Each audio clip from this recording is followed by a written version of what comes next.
I'm really pleased to be introducing this to you because it's in a revised and expanded form. When I first wrote it 2 years ago, it was intended to be for healing and for really deep soul guidance, but it got packaged as a gift pack, and I don't think many people realised how deep an experience they could have with the cards. Now it's been repackaged and an extra set of cards has been put in.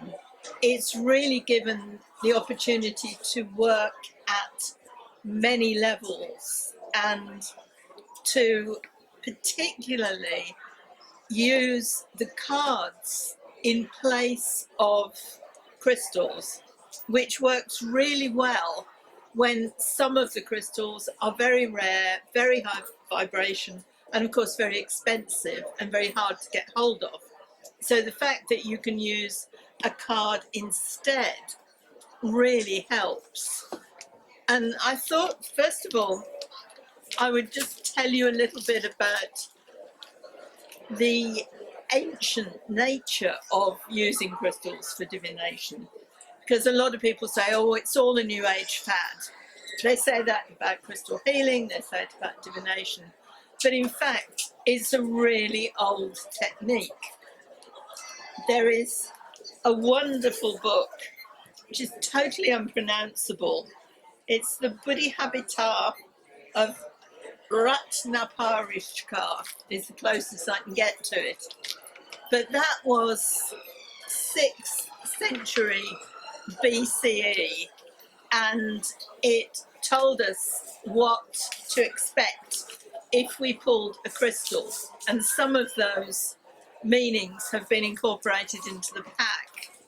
But if you picked up, for instance, a topaz, you were going to get eager love, and that's a very long time for that to hold good, but it still holds good. The other source is this, which some of you will be familiar with. I don't know if people over there can see. This is an illustration of the breastplate of the high priest, which is in the Old Testament. And this is what everybody says, oh, this is where crystals go back to, and they're very sure about which particular crystals were in the breastplate. Every translation of the Bible has a different list, but at least it shows us that the priests were using crystals, and it actually tells us that it was functioning as an oracle. The guidance of God was sought from the crystals that were in the breastplate, and the two that were on the shoulder were oracles. But when you go back to the Hebrew translation, it actually says pouch. So instead of wearing all these neatly set out stones, they were actually in a pouch and could be pulled out for divination. And there's a lovely bit in Josephus, the historian, the Roman historian. Now, the breastplate had been lost 400 years previously, at least, but these were sardonyxes, and I hold it superfluous to describe their nature, since it is known to all. So it was taken for granted back then. And he talks about a light emanating, which was worn on the right shoulder, and that would give answers. And it was consulted quite frequently. And I found a wonderful description by a modern rabbi saying it functioned as a kind of Ouija board, and it would point out how things would be. And there are quite a few descriptions of different figures in the Bible actually going off to ask what to do and to consult the breastplate. So now I've turned it into an oracle which has 5 different suites of cards for different purposes. And I persuaded them to do me some big blow-ups. I don't know if you'll be able to see from around there. But this is the first suite of cards, and it's the earthy vibrations, which are very protective. And that's the size of the card. There's a piece of black tourmaline, so this is what it's actually based on. And this particular set, is for when you need to ground things, you need to bring things into manifestation, you need to literally bring them onto the earth. And when we talk about an earthy vibration, we're not in any way saying it's low and judging it as not of a good vibration. We're saying it's one that brings the energies down here to the earth where we need to be able to integrate it. So black tourmaline is one of my go-to crystals in any case. It stops psychic attack dead in its tracks. It stops jealousy. Anybody who's having negative thoughts about you, if you have a black tourmaline or a card about your person, you will not feel the vibes. And you can put a card like that in your pocket, or you can wear the stone around your neck. But it also will tell you various things. So the cards work at two different levels. They work for self-understanding, but also for divination, for what's going to happen. So if you pull, when you shuffle the black tourmaline card in a net, you lay them out in a net, or you can just take one. If you take the black tourmaline, the self-understanding is you are adaptive, you adjust to the energy of new places and new situations, and you have the clarity of thought and analyze situations rapidly. That's just a level 2 and you have to, the indication is that you have to let go of being overcautious but protect yourself at the same time. But it also indicates that you may be carrying a past life or a family curse, which you can use the card to clear. And we haven't got time tonight to look at that, but I'm doing a workshop at College of Psychic Studies in a couple of weeks' time on a whole day on how to use the cards, both for healing and for things like clearing curses. So if you feel you're carrying a curse, come along and experience that. But it's an indication that something back in the family may be coming forward. And it does tell you to recognize that your own negative thoughts and the negative thoughts of others can have an effect on you. But if you're using it for divination, to know a way forward or to answer a question, what it suggests is that you need to strengthen your protection. You need to consolidate your plans and be realistic. And it will tell you that ill wishing may be being directed your way. So therefore, it's not saying, oh, you're cursed forever, or you're going to be in a really bad way. It's saying, do something to protect yourself. And black tourmaline absorbs it. It doesn't bounce it back to the other person. So it's an indication that you need to look at your environment, see if there's anything negative in there, look at your own thoughts, look at other people's thoughts. Now, if we look at one of the healing vibration cards, we can look at Bloodstone. See?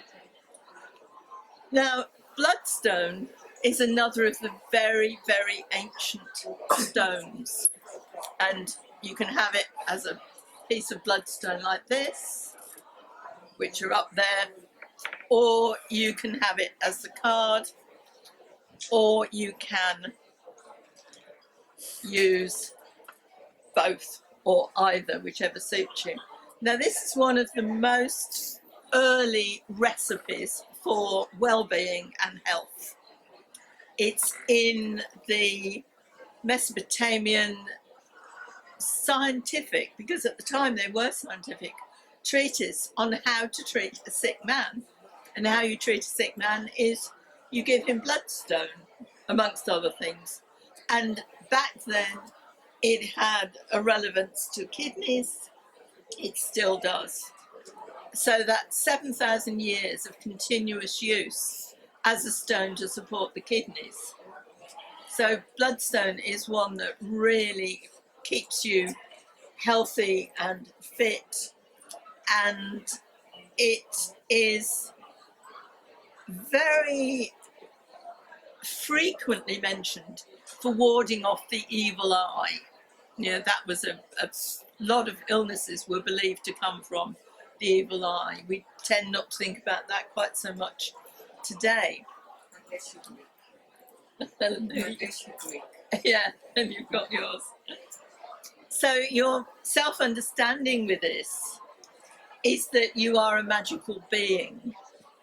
You're an amalgam of your individuality and your family and your environment in which you grew up. And it's asking you to recognize any toxic patterns that you're carrying, either from other lives, if you believe in other lives. You don't need to believe in other lives for there to be other lives. I can tell you, after 50 years of doing regressions, I believe in past lives and their influence on the present. But, you know, this is, look at what's there, break away from whatever's been there in the past, and recognize where you might have been overly aggressive or defensive in the past. This is a stone that belongs to Mars, the planet Mars, and Mars is the warrior. And Mars can be strength, but equally Mars can be aggression. And so Bloodstone, if you pull the Bloodstone card, it's asking you to look at where do you need to be strong and assertive, but not aggressive. And it's also asking you, which many people find difficult, but the stone and the card will really help you. If you sit with it on your chest, it will help you to admit to mistakes you may have made and to find the gift in that and to see it as a learning experience. Because all of these cards, they will show you what might need to be overcome, but they will also help you to overcome it. And you can put them around yourself or you can lay them out in front of you. So I love the divination on this one. It's so appropriate to today. Detoxification and chaos may precede transmutation. So we've certainly got the chaos outside and we need perseverance. Locked doors open for you, obstacles are swept away, and romance blossoms. But it does suggest that you preserve your good reputation, that you check out where anything is coming in that might not be of full integrity. And it is a card that indicates that you are a spiritual warrior. The healing and the grounding energies too. And I don't know if anybody recognizes this. Whether you can see over there. This is actually a piece of polished flint. Now we're much more used to seeing flint like this. This is a piece I always carry with me. This comes off the Dorset cursus, which is the longest and oldest ritual way in England. It precedes Stonehenge and it happens to be at the bottom of my garden. So I'm forever distributing flint off the cursus. So it's a portal stone. What I find fascinating is that every grave that's been excavated locally, and I live in a very ancient, untouched landscape, and we have a local archaeologist, every single one has got a piece of flint in it. So it was a portal stone, it was a sacred stone. And this is what I use to ground. So if you're doing a divination for somebody, I always suggest that you ground yourself first. You do a grounding route, which when we did the workshop and when we do the next workshop, we'll be looking at. But if you feel a bit floaty, and if you're reading for somebody else especially, and you feel that you're being sucked in, you know how some people so want you to tell them a particular thing. They want to know, they know the answer before you tell them. You know, they really want it. Try using flint, especially at your feet. It makes such a difference. Flint and labradorite, which is also in the pack, give you an interface, and then you can do a reading in a much more detached way.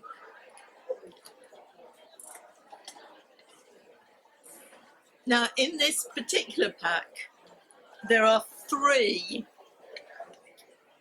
amethysts. So we've got, I'm not sure if I've got the other one here. Yeah. So we've got all those because they are different vibrations. And that was the whole point of doing the pack. The young photographer who took the photos was brilliant at capturing the vibrations. And somebody said on Facebook the other day, oh, how do you capture crystal vibrations in a photograph? Well, those of you who have used the cards, and those of you who will use the cards, will soon find out that if you do that with a photograph or with a card, you can really feel the vibration. So we've got amethyst, which belongs to the healing suite. That is the kind, it's not, when I say it's the lowest, that's not a judgmental term. It's the nearest vibration to us here. So we've got amethyst, we've got Light 23, which is in the cosmic suite. There's a cosmic suite to bring in cosmic vibrations. Now this Light 23, it's a brilliant thing to work with. If you're somebody who's always in your head, always got thoughts going round and round, you can't sleep, Light 23 clarifies that. It shuts them off, or it will tell you what the underlying cause of your constant thoughts are. And you can use the divination, your self-understanding, to help you with that. But once you know where it's coming from, it's possible to switch it off. And if you sleep with the card for Light 23 under your pillow, you get a good night's sleep, which is brilliant if you're not sleeping because of the constant thoughts. And then we have this one. Now this is a crystal I would not be without. This is Brandenburg Amethyst. And this is my, not very pretty, a bit battered and bent, but I would never be without this crystal.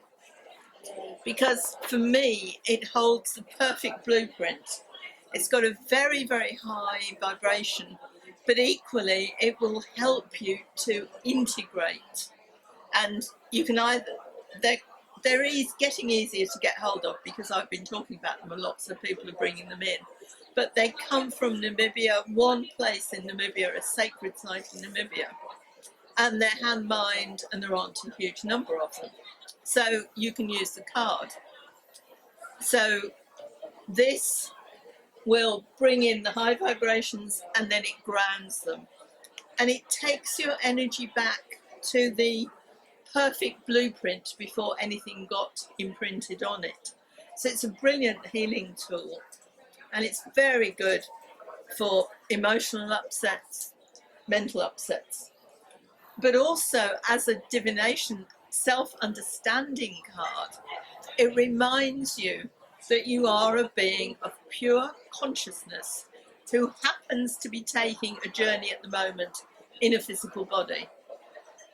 And it'll take you to core vibrational healing from the inside out, or from going back. You can travel with it, you can journey with it. And if you put it around you, put it on you, it will take you back to that perfect blueprint. And then it adjusts your physical body, your own etheric blueprint, and then your physical body. It will adjust it so that you are more in harmony. And the other thing I just love with this card is it reminds you, you are perfect exactly as you are.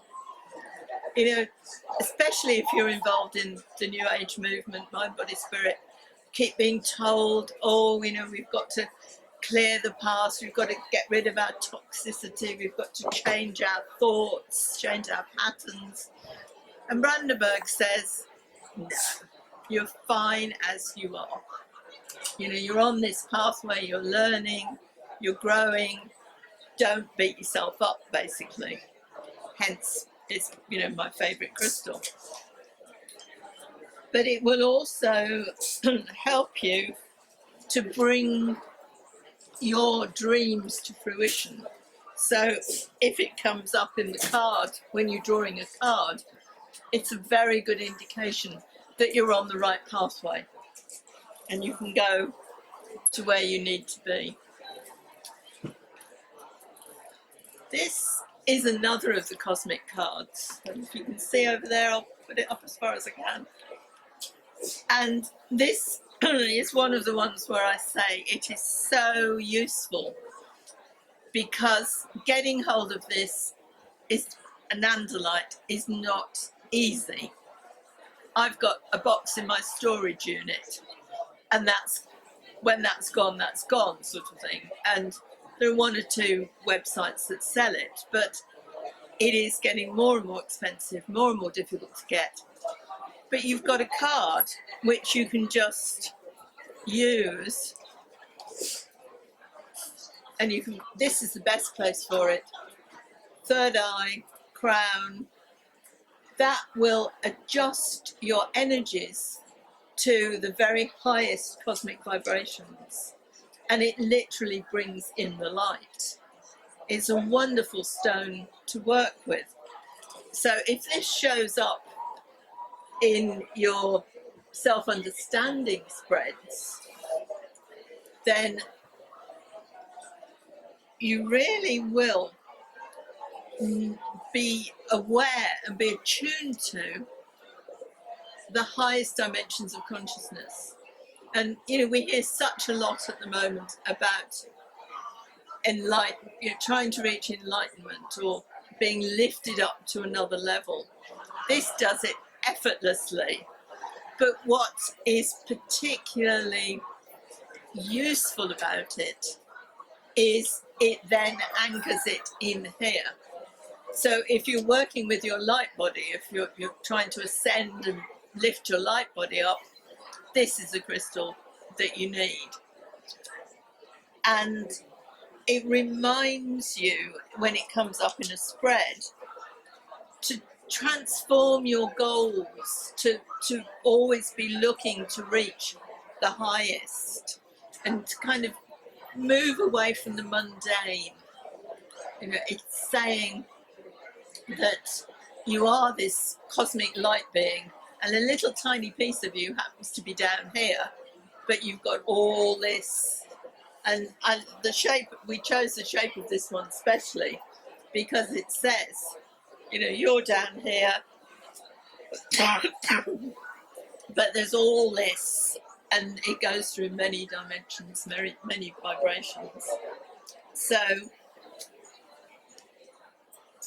when you transmute your own personal particular energies, the whole will shift, the whole of humanity shifts. That's what this card reminds you. And the other one that I'll just show you quickly, this is Priscilla Bluestone. And again, this is part of the integration suite. It helps you to bring high energies down into the earth, or it helps you to bring earthy energies up. It's the stone, you probably know, that's in the middle of Stonehenge, but it was brought all the way from Wales. Lots of suppositions about how it got there. The most interesting one, I think, is the latest one that I've heard, is that it went from community to community. It wasn't just one set of men who set out to drag it or float it or, you know, whatever they're suggesting. But actually it went from community to community. So it linked people up. But it is an absolutely brilliant journeying stone. If you want to do shamanic journeys, if you want to go to the Akashic record, if you want to look at your own karmic past, put a Priscilla Bluestone on your third eye and the Soma chakra, which is just up here above it, or put the card there. I should do it very quickly and take it off, otherwise I shan't be talking to you for a while. Right, so all you need to do, you lie there like this and you can journey with it, and you can find out the cause of dis-ease, illness, old patterns. You can release the old patterns. So it's a really useful stone, as is this one, which we've added, which is Ancestral Light. Now this is what we use when we're doing karmic and ancestral healing, and it loosens all the old patterns, all the old family trauma. And there's a lot of research being done, thank goodness. Finally I can, when people say where did that come from, I can actually point them to some research, because most of what I'm talking about has come out of nearly 50 years of doing regressions with people. And of course that's not very scientific, it's anecdotal evidence. So now I can actually say they're doing all this research to show that what happened to several generations back actually expresses itself through you and in your body, and it has an effect on you. So it's a great stone for healing you, but it sends healing back down the ancestral line, and then it sends it forward for future generations. So if this turns up in your spread, the question you're asking, or the reason you're looking for healing, isn't just you. It goes back into the family, back through the generations, and that's where the healing needs to take place. So when you're using these cards, you have a choice. You can ask a question, or you can do some healing with just one of the suites, and you can lay it out in a very simple square layout, and it will give you the past cause, what's happening in the present, how you heal it, and where you're going with it. Or if you want to do much more complex things, you just shuffle all the cards, and there are layouts in the book that accompanies the pack that are actually based on the crystal, the shape, the inner shapes of the crystals. All these layouts were worked out from the inner dynamics of the crystal, and they will give you answers at many different levels. And you can do a whole wheel of choice. You can make your own choices, but it'll tell you what the underlying answer is, the soul answer. And the whole thing really is based on, where's your soul going? What progress does your soul want to make? What healing does your soul need in order to be as much of your own self here on the earth as you possibly can be? So I think if you, it doesn't make sense. If you feel it, it makes a lot of sense. And you know, when you pick up a crystal, you're getting a vibration, a subtle vibration off the crystal. Some people are very sensitive to them, some people are not, but it affects subtly your own vibration, because the crystal has a more perfect vibration than your body has, and it will bring, entrain is the word, it will bring your body, all the bodies, the subtle bodies as well as the physical, into more harmony. Now, it can be difficult sometimes to carry that many crystals. Believe me, I carry bags of them, so I know it's quite heavy. So when Michael Ilias, who took these photographs, was taking the photographs, my intention was, and his expertise was, to actually capture the vibration and the qualities of the crystal in the photograph. And he did that really well. So this is Flint. So if I want to shut out all this noise behind me, and I put Flint, I would put it there, because my head has been doing this with the noise.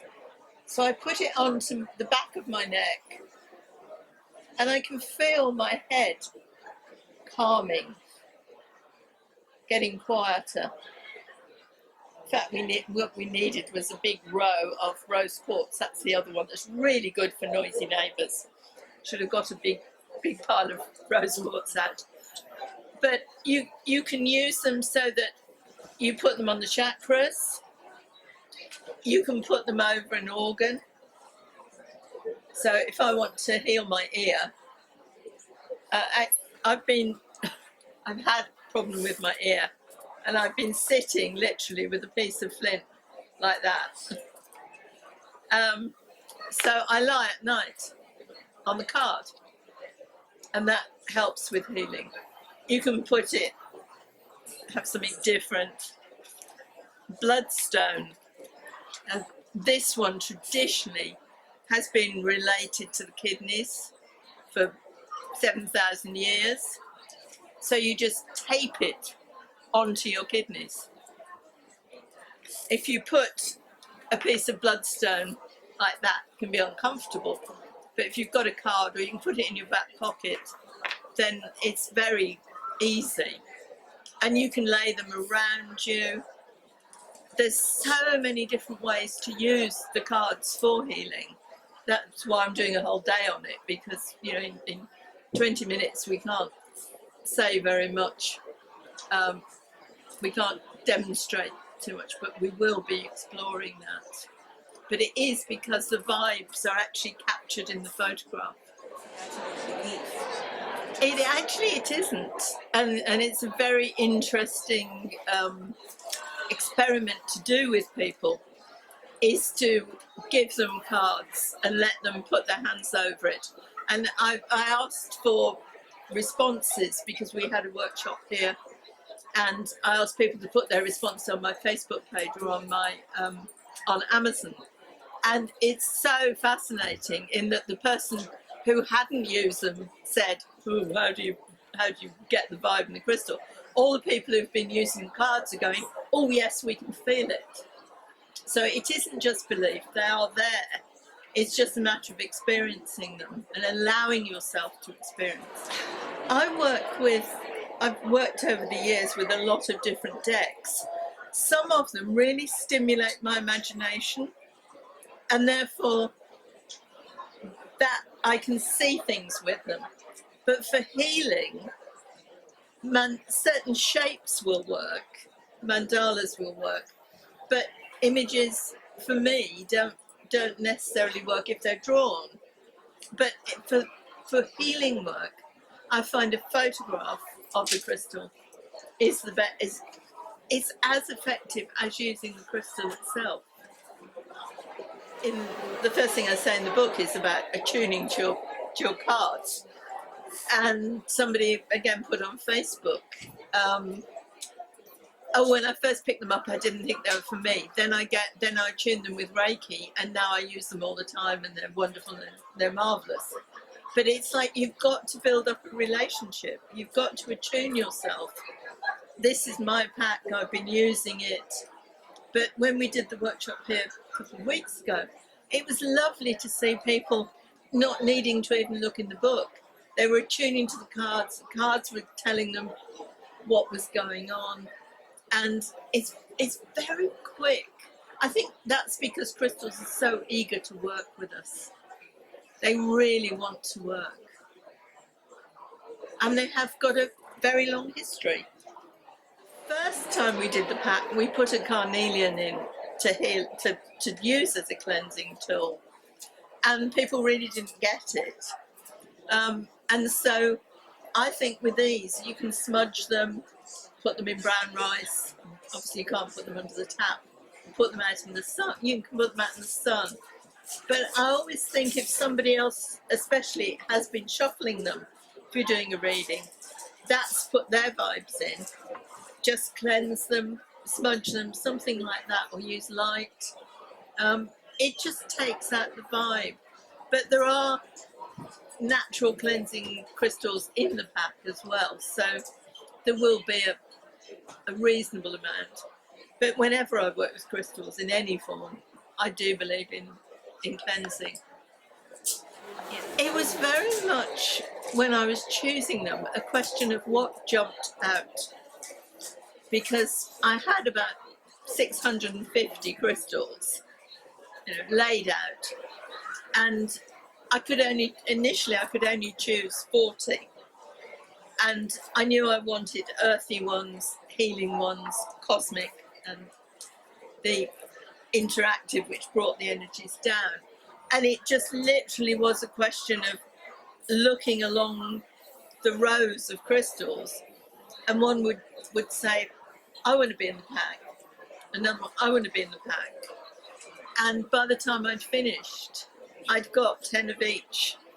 And then we'd already shot some other ones for Earth Blessings, the Earth Blessings book, Earth Healing book I did. And so they were naturals to go in. And Ancestral Light was so new, I really wanted to put that in, because I hadn't written about that, it wasn't in any of my books. So that they're really, I was going to say they chose themselves, but it's more like they imposed themselves as the choice, if that makes sense. I mean, I do it the other way. I ground myself to be sure that I'm grounded. Yes. So I always put a root into the ground, and I use the Flint to help me do that. And then I start to read for someone, because I've done karmic readings, astrological readings for the last 45 years, and I've learned very quickly that if I don't root and ground myself first, I'm nowhere near as focused for doing the reading. And so when we did the workshop and when we do the next one, the first thing I teach is grounding yourself, and then you start to read. Because otherwise you drift. It's the only way I can describe it for me.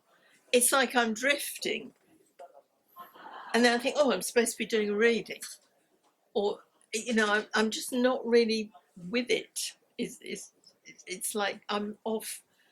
Energetically, I'm off kilter if I'm not grounded firmly. Go from the bottom of my feet.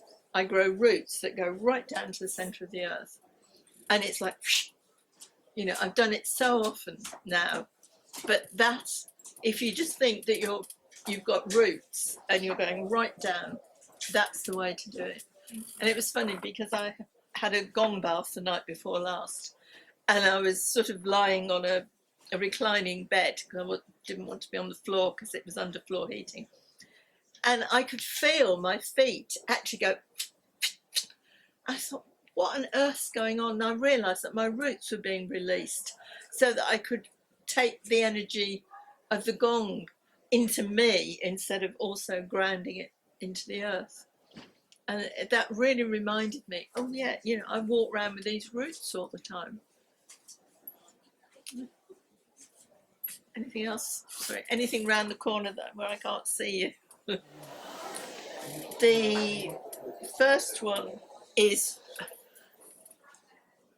what I would call an ordinary amethyst, the sort that you know, you find in geodes and blocks of amethyst.